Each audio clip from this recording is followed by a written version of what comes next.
Myself, Ankita Tiwari, from LG Institute of Engineering and Technology, from IT/ICT department. I'm going to take a session from the subject, that is cybercrime mitigation. The subject code is 3163213. The module that we are going to cover is module 6. Module name is endpoint protection. In that, we are going to cover the session on the topic, that is file and disk encryption. Basically, we'll start with the first definition. What is endpoint protection? So endpoint security or endpoint protection is an approach to the protection of computer networks that are remotely bridged to client devices. Basically, end-to-end security between the client and the server or the organization. That is what endpoint protection is. Now, the connections of laptops, tablets, mobile phones, Internet of Things devices, and other wireless devices or to corporate networks creates attacks paths for security threats. Now, this is what the threats which has been created. In order to reduce this, end-to-end point protection has to be applied. So basically, this is what endpoint protection is. Now, with respect to endpoint protection, these are the key parameters where the endpoint protection is need to be applied. That is, first is cloud security. As a cloud, the database that we use as a cloud, there we need to have the protection, that is endpoint protection. Then email plus web protection also, it need to have it. Then networks protection, that is internal networks, external networks, and both the types of networks. Then we have desktop protection. Then we have risk compliance. Then we have data protection. Then we have server protection. Also, the most important, mobile security. So basically, the data which is secured one-to-one end means in my laptop, in my mobile through network. So basically, it should be at one end and also at the other end, so that complete security will be given to the data which can be breached. So this is what endpoint protection is about. Now we are going to learn about the file and disk encryption.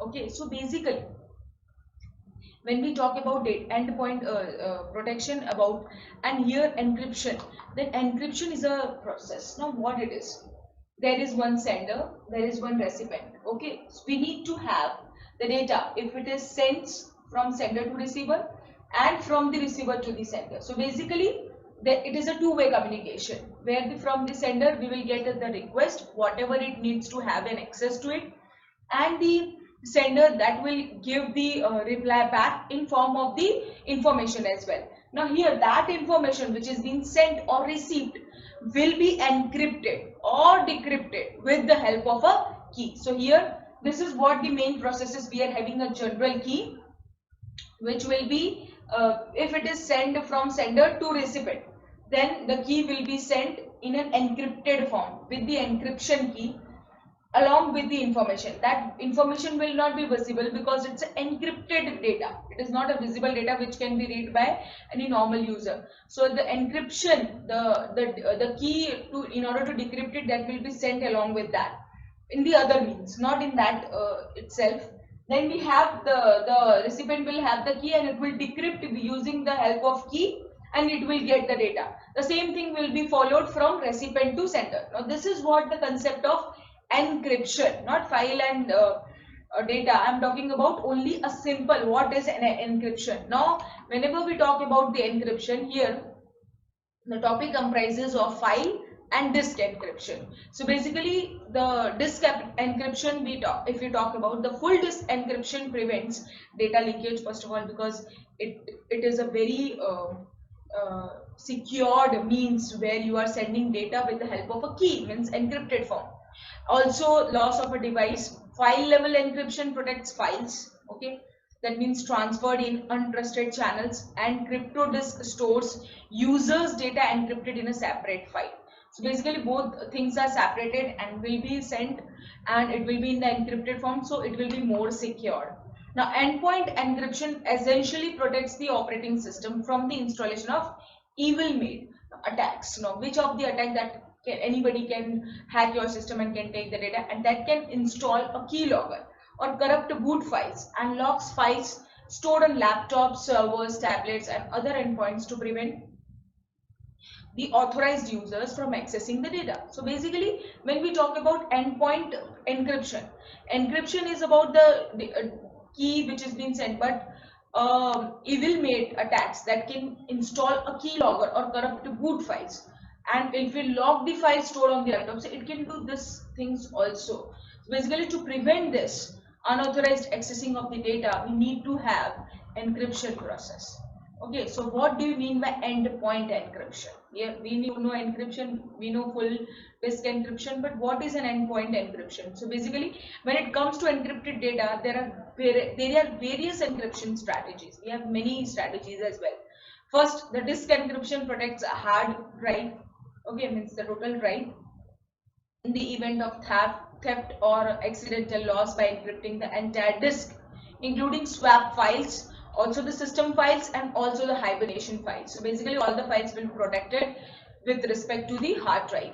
Now, if an encrypted disk is lost, suppose stolen or placed into another computer, the encrypted state of the drive remains unchanged. Because if it is lost also, then also the data is encrypted, ensuring that only the authorized user can access it, because it will only have the key and to know how to decrypt it. So basically, the data will be, if it is lost also, but then also it will not be misused. This is the basic and most important that an endpoint encryption will have. So as with the disk encryption, removable media encryption helps prevent unauthorized access to what? To information on lost or stolen devices. On the devices, which is in case of USB flash drives, external hard drives, Firewave, and many things, SD cards and compact flash cards also. So basically, in this way, the organizations can have the benefit from the productivity gains associated from the collaboration using removable storage without putting the data at risk. So basically, in SD card or any hard drive, if we use it, we can protect it also security, because high endpoint encryption will be provided. So there also, and it will be, if we are putting that data not in the system and as an externally, then there is a very big profit of our system as well. So this is what the thing is about the endpoint encryption. Now, what do you mean by how disk encryption works? Now, during the startup process of an operating system, a boot sequence is executed. How? A bootloader, which is also known as a bootstrap loader, is a short computer program. Now, it is a tiny program which is stored in your system as well. It is stored in the hard drive, that loads the main operating system for the computer. Because whenever you switch on the computer, that it doesn't starts automatically. It will load initially as a bootloader. It's an executable program which is executed by its own. We don't have to execute it, and it's a very tiny program. It loads the main operating system for the computer to operate. Now, when the bootloader first looks at a boot record or the partition table, which is also called the logical area zeroth position, the disk encryption modifies the boot sector. So basically, when it shows the zeroth location, it will modify the boot sector, and this modified pre-boot screen prompts the user for the authentication credential. Means that username and password will come as a, it will show the username for this authentication credentials in the form of passphrase. Now, this is what the thing is whenever we are switching or not, and this is how the thing goes into the system. Okay, now as at this point, the computer may ask for additional credentials. It can ask, because that is the general username and password. In that also, it can ask for additional credentials such as smart card, token, or a two-factor authentication to protect the data. Now, after the user enters the valid authentication credentials, okay, when the user will enter the actual username and password as it has been specified, the operating system continues to load as normal, and the user can access the computer. So this is what the thing is. Now, most disk encryption basically software operates in the conjunction with the file system architecture. Basically, all this operates in the with the reference with the file system architecture. It also filters the input output operations for one or more file systems. Now, when a drive is encrypted for the first time, it converts unencrypted drive blocks into encrypted blocks one at a time. So basically, this is what the thing is. When a drive is encrypted for the first time, it will just convert the unencrypted drive blocks into encrypted one at a time, only one at a time. Okay, so this is what the disk encryption. Now, the disk encryption also allows users to continue working as normal during this initial encryption process, the process that I have explained right now. So the disk encryption allows the users to continue working as normal also. And when the initial encryption process, by varying the amount of CPU power assigned to the initial encryption process. So this the process will be done at a side, and the normal activities that a user will do in the system, it will allow it as normal.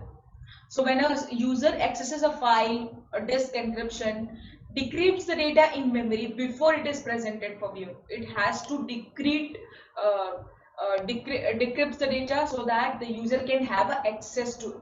So basically, to decrypt it, we need to have the key access, and when the data will be decrypted, it will be presented. Now, if the user makes any changes to the files, the data is encrypted in memory and written back to the relevant disk drive block, just as it would be without encryption.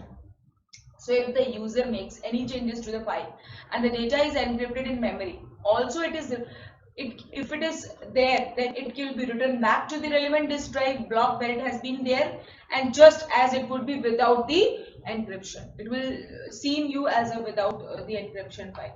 This is how the disk encryption works. Now this is what the process is. As you can see in the diagram itself, here the particular file or folder level encryption is shown, and there the full disk encryption is being shown. Initially, it will pre-boot authentication, as I have already said. The bootstrap loader will load the program, the tiny program. It will load the OS initial operating system, and it will ask for the authentication of the credentials as an additional authentication. Also, it can ask based on token based or smart card based, means anything it can ask, like it can ask as a token value also, or it can ask as a smart card value also.